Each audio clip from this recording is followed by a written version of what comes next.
오늘 주신 말씀의 제목 비록 거무나 아름다우니라는 제목을 함께 은혜를 나누고자 합니다.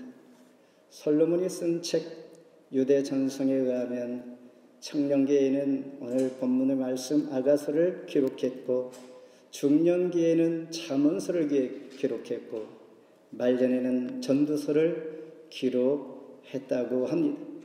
우리가 지혜롭게 살아가는 꼭 필요한 교훈들이 이 세 책에 많이 담겨져 있습니다. 과거에 우리는 성경 내용을 잘 모를 때 이렇게 이해했습니다. 전도서는 복음을 전할 때 꼭 필요한 지침서 아닐까라는 생각을 했습니다. 아가서는 아기를 키우는데 필요한 정보가 몽땅 있지 아니할까라는 생각을 하곤 했습니다. 아가서는 말 그대로 노래 중에 노래, 최상의 노래입니다. 이스라엘 백성들이 절기 중에 무교절 8일째에 꼭 낭독하는 책이 아가서입니다. 특히 아가서는 왕과 이름 없는 포도원 지기 술람미 여인과의 사랑하는 사랑 이야기입니다. 그런데 우리는 여기에서 궁금한 점이 있죠. 솔로몬 왕에게는 후궁이 300명이나 됐습니다. 그 아내가 1000명이니 술람미 여인 같은 여인을 과연 그가 사랑했을까라는 생각을 해봅니다. 아마 너무 많은 왕비, 후궁으로 말미암아서 나라가 엉망이 되자 그 누군가가 참된 사랑은 이것입니다라고 권유하지 않았을까라는 생각을 해보는 것입니다. 참된 사랑, 오직 장차 오실 예수 그리스도의 그리고 교회, 예수님과 성도 간의 귀한 사랑, 이 사랑을 오늘 본문 말씀을 통하여 우리에게 들려줄 때 모두가 함께 은혜의 시간 되기를 바랍니다. 1절에 솔로몬의 아가라 매우 짧은 9절입니다. 시가서를 우리는 욥기, 시편, 잠언서, 전도서, 아가서의 5개의 책을 우리는 시가서다 이렇게 말합니다. 인간의 마음속 깊은 속에 감동의 표현을 드러내 보이며 우리 삶의 현장 체험들을 다 기록한 책들이기 때문에 이 시가서 5편을 우리가 읽을 때 쉽게 우리는 이해가 되어지고 또한 감동이 되고 또한 우리와 닿습니다. 바로 앞전 책 전도서에서는 어떻게 우리에게 교훈해 주는가? 해 아래 보던 것이 새 것이 없으며 헛되고 뛰며 보던 것이 헛되다. 이 세상을 가장 부유하게 가장 부귀 영화를 누렸던 왕의 고백이 바로 이런 것이었다면 반면에 오늘 본문 아가서 Song of Songs 최상의 노래의 책은 1005개의 노래 중에 가장 뛰어난 노래 솔로몬의 술람미 여인의 사랑, 이 사랑으로 시작이 되는 이 말씀이 예수 그리스도의 구속적 사랑을 우리에게 함축하여 보여주십니다. 그러므로 우리는 주님을 갈망하며 그분만이 참 사랑의 대상이 될 수가 있다라는 것, 그분을 사랑할 때 진정한 만족이 될 수 있다라는 것, 만족 중에 만족, 그분을 통하여 구속적인 사랑을 아가서를 통하여 우리에게 보여주고 있는 것입니다. 2절을 제가 읽으면 내게 입맞추기를 원하니 너희 사랑이 포도주보다 나은 이로구나 그랬습니다. 입맞추기를 원한다라는 것은 여인이 원했던 것이 아니라 신랑이 원했으니 저와 여러분을 위하여 예수 그리스도께서 우리를 사랑하기 위해서 먼저 찾아오셨다라는 것입니다. 내가 입맞추기를 원하니 영어로 하면 Let him kiss me with me the kisses. 여러 키스들을 복수형으로 쓸 때에 이것은 아침도 점심도 저녁도 매 순간 항상 언제든지 주님의 은혜를 맛볼 수 있다라는 것입니다. 우리가 늘 임만을 하나님께서 함께 하심으로 우리는 그 은혜 가운데 넉넉히 살 수 있다라는 것입니다. 중국 내지 선교사였던 허드슨 테일러는 그의 고백 중에 아가스를 가장 좋아하는데 그는 마치 예수님과 결혼한 것처럼 주의 은혜 속에서 살았다. 그의 신앙에 주님과 함께 할 때의 늘 기쁨이 넘쳤다라고 고백하는 고백이 있습니다. 시편 4장 7절에 주께서 내 마음에 두신 기쁨은 그들의 곡식과 새 포도주가 풍성할 때보다 더하니이다. 오늘 추수감사 주일의 추수의 기쁨보다 더 큰 기쁨, 하나님께서 우리 마음 가운데 그 기쁨을 주셨다라는 것입니다. 여러분의 기쁨을 갈망하며 우리 마음 가운데 기쁨이 항상 있기를 소망합니다. 성경은 쓰여진 목적이 저와 여러분에게 구원을 주기 위한 것임에 우리는 의심할 여지가 없습니다. 그러면서 아가서를 읽으면서 우리는 예수 그리스도의 사랑을 발견하지 못한다면 이 책은 하나님께서 기록한 목적 위의 책임으로 가치가 없다는 것이죠. 그럼 우리 말씀을 읽을 때에 하나님의 구원적인 사랑을 또한 우리가 발견하기를 위하여 하나님의 사랑을 바라보면서 읽어가야 한다라는 것입니다. 그래야 할 때 진정 최고의 참된 사랑과 최고의 하나님을 높이는 노래를 할 수가 있게 됩니다. 두 번째는 신랑을 향한 사랑입니다. 3절 같이 한번 읽습니다. 너의 기름이 향기로워 아름답고 너의 이름이 쏟은 향기름 같으므로 처녀들이 너를 사랑하는구나. 사랑은 누구나 할 수가 있는 것이죠. 그러나 누구나 할 수 없는 사랑 분명히 있습니다. 그 사랑은 바로 온전한 사랑입니다. 오래전에 나왔던 영화 봄날은 간다, 이 영화가 있습니다. One Fine Spring Days. 거기에서 나오는 유지태와 산수 같은 여인, 이 영예가 소개가 됩니다. 이 여인은 산수같이 않아 보이기도 합니다. 재미있는 것은 영화가 시작할 때 들어와서 라면 먹고 갈래? 이런 내용입니다. 여기에서 이 전체의 영화의 포인트를 우리에게 보여줄 때 라면 이야기는 인스턴트라는 것입니다. 이 사랑은 금방 끝날 것이라는 것을 우리에게 암시해 줍니다. 처음에는 라면을 준비한 이영애가 유지태에게 함께 라면을 먹게 됩니다. 그리고 나서는 이제 유지태가 끓여서 함께 먹습니다. 그 다음에는 유지태 혼자 끓여서 먹게 됩니다. 점차 변질되어지는 이 모습을 통하여 쉽게 끝나는 사랑. 그러면서 마지막 이영애가 사랑을 끝을 예고할 때에 유지태가 어떻게 사랑이 변하니? 라고 말합니다. 이처럼 원래 사랑은 변하지 않는 것인데 우리가 생각하는 감성적인, 감정적인 이런 사랑에 불과하다는 것입니다. 오늘 아가서에서 말하는 사랑은 변치 않는 하나님의 사랑을 우리에게 소개할 때에 요한복음 13장 1절에 예수께서 아버지께로 돌아가실 때가 되어 자기 사람들 사랑하시되 저와 여러분을 사랑하시되 끝까지 사랑하시니라. 이것이 하나님의 사랑인 것이죠. 오늘 본문 말씀의 배경은 이렇습니다. 예루살렘에 있는 왕궁에 있는 솔로몬 왕이 예루살렘에서 북쪽으로 약 50마일 떨어져 있는 에브라임 산지, 거기에 포도원이 있습니다. 어느 날 포도원을 방문하게 됩니다. 그 포도원은 소장농, 그러니까 다른 사람에게 경작할 수 있도록 빌려준 것입니다. 포도원에 찾아갔을 때 술람미 여인을 만나게 됩니다.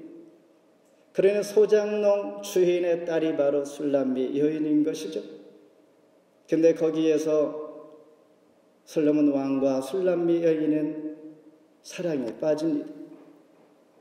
이때에 술람미 여인은 얼굴이 검습니다. 그의 배다른 오빠 둘이 있는데 늘 오빠들은 이 여인에게 마구 강요하여서 포도원지기로 내어 보냅니다. 그러다 보니 그는 얼굴 모습이 그렇게 된 것이죠. 그래서 사랑에 빠진 솔로몬 왕과 술람미 여인은 이렇게 잠시 만났다 예루살렘 왕궁 궁으로 돌아오면서 솔로몬 왕은 내가 다시 돌아오리라 이렇게 얘기합니다. 그러다가 어느 날 자기 신하들을 보내어 마차를 보내어 예루살렘 왕궁으로 술람미 여인을 데려오게 됩니다. 결혼하게 되어 결국 왕비가 되는 이야기입니다. 2절과 3절에서는 술람미 여인이 신랑을 사랑하는 세 가지 마음을 우리에게 표현해 줍니다. 2절에서는 너의 기름이 향기롭다 말하고 있습니다. 기름은 향기로운 기름은 바로 성령 충만한 기름 부음받은 예수 그리스도의 사랑을 의미합니다. 향기로운 기름, 성령의 기쁨, 그리고 3절의 솔로몬의 이름이 아름답다. 통일 왕국의 한나라의 왕이므로 얼마나 그 이름이 명예가 있고 한나라 모든 사람들에게 존경을 받는 사람인가. 이와 같이 예수 그리스도는 임마누엘, 저와 여러분에게 귀한 이름입니다. 예수 이름으로 귀신을 내어쫓고 다윗은 골리앗을 넘어뜨릴 때에 만군의 이름으로 내가 너에게 나가노니 이렇게 말하는 예수 이름 앞에 놀라운 존경과 위엄과 힘이 있다는 것입니다. 이것을 술람미 여인은 이 3절에서 자기의 신랑 되는 솔로몬 왕에 대한 찬미를 할 때에 그분이 바로 영적으로 예수 그리스도를 의미하는 것이죠.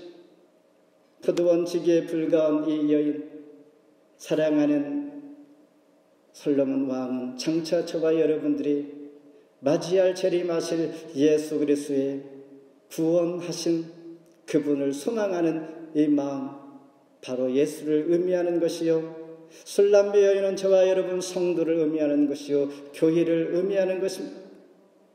이런 마음을 읽으면서 하나님 앞에 오늘 추수감사 주일에 다시 한번 감사하는 것입니다. 마지막으로 성도의 영적 교제가 있습니다. 5번 같이 읽습니다.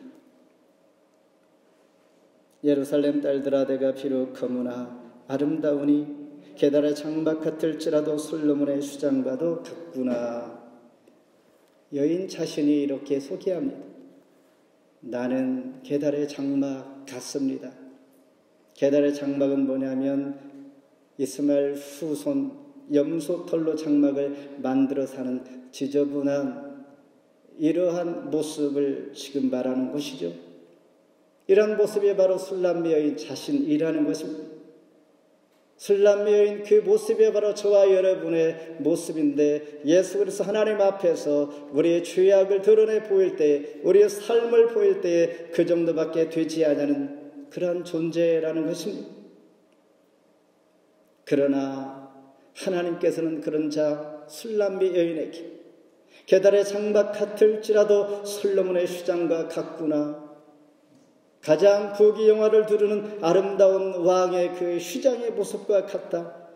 그러니 죄악 가운데 게달의 장막 같은 저와 모습을 하나님께서 보실 때 그럴지라도 우리를 하나님은 영광스럽게 귀하게 아름답게 봐주신다라는 것입니다. 비록 거물지라도 이 여인은 본래 그 얼굴이 깨끗하고 예뻤던 것이죠. 아름다웠던 것이죠. 왜냐하면 그 두 배다른 오빠가 매일매일 자기들은 안 하면서 포도원지기로 강요하여 보냈기 때문에 얼굴이 이렇게 검어졌다는 것입니다. 야곱도 이런 고백을 합니다. 창세기 31장 40절에 내가 낮에는 더위를 무릅쓰고 밤에는 추위를 탕하며 눈붙일 겨를도 없이 지내었나니.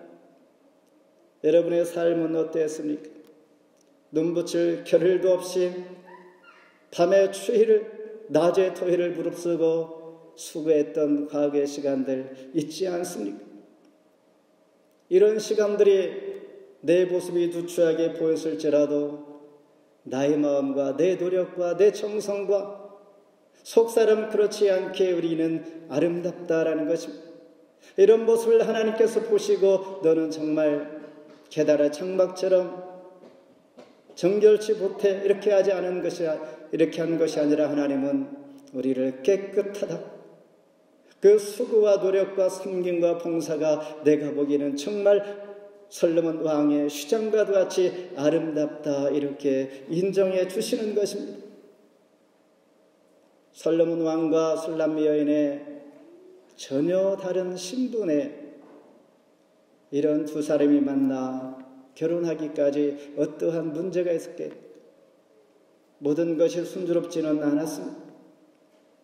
신분이 왕과 정말 이름도 빛도 없이 얼굴이 검은 술람 여인을 만났을 때에 둘이는 갈등도 많았습니다. 사귈 때 위기도 많았다는 것입니다. 때로는 술람 여인은 의기소침하여 숨기도 했습니다. 그리고 자신의 것을 감추기도 했던 것입니다. 사랑에 빠지다 보니 자기 포도원을 제대로 지키지 못하여 작은 여우가 포도원을 망치기도 했던 때가 있습니다. 그러나 급기야 위기를 잘 극복하고 3장에서는 솔로몬 왕과 술람 여인은 결혼하게 됩니다. 급기야 우리 모든 과정, 과거, 지금까지 걸어왔던 것들, 위기와 어려움과 고통과 눈물로 지냈던 시간들이 있었으나 하나님은 과거를 다 뒤로하고 지금 저와 여러분을 매우 존귀한 자로 지금 부르시고 하나님 자녀 삼아주시며 위로해 주시는 것입니다. 마치 교회 생활이 이렇다는 것입니다.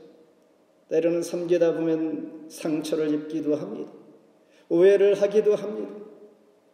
아무것도 보이지 아니할 때가 있습니다. 정말 내가 하는 것이 잘하는 것인지, 내가 무엇을 하고 있는 것인지. 때로는 내려놓기도 하고 또한 그러고 싶을 때가 있습니다. 회의도 생길 때가 있는 것이죠. 그러나 그때그때 하나님께서는 치유해 주십니다. 찾아와 주셔서 위로해 주시고 새심 주십니다. 기도할 때 말씀을 통하여 회복의 은혜를 주심으로 너의 그 모습이 가장 아름답다 하시는 것이죠. 그러면서 아무것도 아닌 것 같지만은 하나님께서는 매일매일 매 순간 나의 기도와 말씀과 하나님을 섬기는 이 마음 가운데 놀라운 생명과 힘을 주시며 때로 하나님 우리 부르실 때 존귀함이 하나님을 정말 사랑하는 이 마음이 내 안에 내재하고 있다는 것입니다. 이것이 신앙의 비결입니다. 민수기 24장 5절에 야곱이여 너희 장막들이 이스라엘이여 너희 거처들이 어찌 그리 아름다운고. 우리 사는 모습과 삶의 모습들이 우리가 보기는 거칠지라도 하나님은 아름답게 보시는 것입니다. 그 안에 함께하기 때문입니다. 말씀을 맺습니다. 지난주 9일에는 전 세계가 코비드-19으로 고통받는 이때에 노벨 평화상을 누구한테 주었는가? WFP 즉 UN 산하 세계 식량 계획 이 단체에게 주었습니다. 무엇을 말하는가? 코비드-19 이 시대에 이를 위하여 애쓴 과학계 또한 의학계에 주지 아니하고 노벨 평화상을 식량 계획 단체에 주었다는 것은 코비드-19로 우리가 힘들어하고 어려워하지만은 더 심각한 문제는 뭐하냐면 가뭄과 홍수와 이상기후와 하늘길이 끊겨서 심각한 기아로 죽어가는 자들이 수없이 많다라는 것입니다. 이 문제 해결을 위하여 애쓰는 이 단체에게 노벨 평화상을 준 것입니다. 지금도 지구상의 4분의 1, 3.2불로 하루를 살아간다고 합니다. 그러니 한 달 해야 100불 이내로 렌트비도 하고 글로스리도 하고 용돈도 쓰고 공부도 하고 한다는 것인데 100불 이하로 되겠는가? 그분들이 생각할 때 우리가 살아가는 환경과 비교할 때 우리는 천국에서 살아가는 것이죠. 그럼에도 불구하고 우리는 늘 부족하고 불평하고 무엇인가 못마땅하고 무엇인가 더 큰 것을 위해 달려가기를 애쓰고 있는데 우리가 살고 있는 지구촌 이 모습이 이렇다는 것이, 그러니 이것을 생각할 때 우리는 감사하지 아니할 수 없습니다. 감사를 생각하고 감사하다 보면 감사가 생기는 것이요, 불평이 사라지는 것이요, 추수감사 주일에 감사의 의미를 깨닫게 되는 것입니다. 8장 7절에 많은 물도 이 사랑을 끄지 못하겠고 홍수라도 삼키지 못하나니 더 큰 것은 사랑이라는 것입니다. 노래 중에 노래 오직 하나님의 사랑만이 만족과 기쁨을 줄 수가 있는 것입니다. 예수 그리스도의 사랑은 포도주의 기쁨보다, 향기로운 기름보다도, 솔로몬의 휘장보다도 더 아름답고 귀하고 향기롭고 우리 심령 가운데 기쁨의 소망으로 넘친다는 것입니다. 계달의 장막같이 얼굴이 거물지라도 아름답다라는 말은 우리 죄가 하나님 앞에 나아가면 나갈수록 큽니다. 주님 앞에 설 때에 우리 죄가 너무 커서 우리는 부끄럽고 얼굴이 검어 드러낼 수 없는 존재입니다.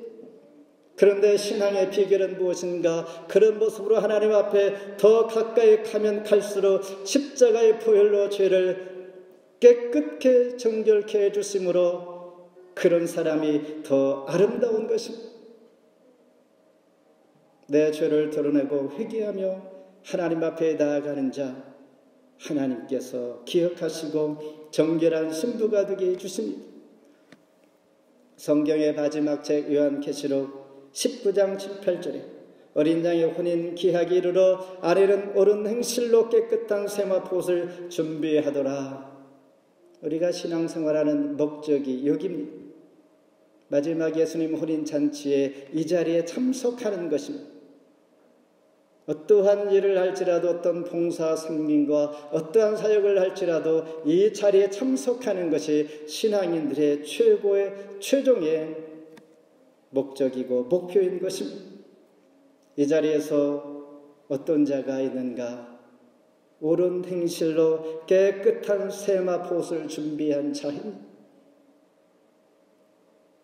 이런 목적, 이 자리에 저와 여러분이 옳은 행실로 그 자리에 꼭 반드시 함께하기를 주의 이름으로 축원합니다. 기도하겠습니다. 하나님 감사합니다.